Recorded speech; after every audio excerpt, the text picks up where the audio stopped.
বিয়ার হিলসে হোটেলে পৌঁছে তারপরে আমরা একটু রেস্ট নিয়ে খাবার দাবার দুপুরের অর্ডার করলাম। আমাদের যেহেতু শনিবার ছিল সেই জন্য আমার বন্ধুর ভেজ ছিল, আর আমাদের হাজব্যান্ডরা চিকেন অর্ডার করেছিল। বাট আমরা পনির, আলু জিরা, ডাল ফ্রাই এগুলো নিয়েছিলাম। খুব ভালো খেতে ছিল, এত ভালো কোয়ালিটি খাবারের।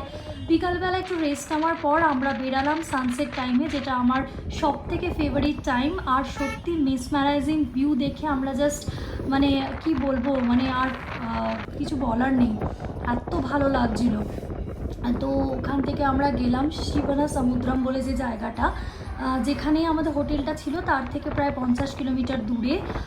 ভীষণ সুন্দর, ওখানে দুটো ফলস রয়েছে।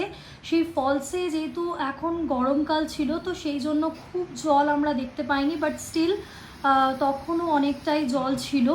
আর তার সাথে সানসেটের ভিউ মিলিয়ে এক অপূর্ব দৃশ্য তৈরি হয়েছিল। তো আমরা ওখানে গিয়ে ফটোশ্যুট করলাম, ভীষণ এনজয় করলাম। আর ড্রাইভটা ছিল আরও বেশি সুন্দর। তো তোমরা দেখতেই পারছো সেই ভিউটা দারুণ ছিল। তোমরা যারা বিয়ার হিলস যাবে তারা শিবানা সমুদ্রম অবশ্যই যেও, আর পারলে এই উইকেলের ভিউটা এনজয় করো। আর সেদিনকে পূর্ণিমা ছিল, রাত্রির বেলাটাও ভীষণ সুন্দর লাগছিল হোটেলে গিয়ে।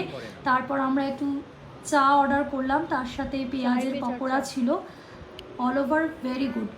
ভিডিওগুলো ভালো লাগলে প্লিজ লাইক করো, আমাকে সাবস্ক্রাইব করো চ্যানেলটা। Thank you.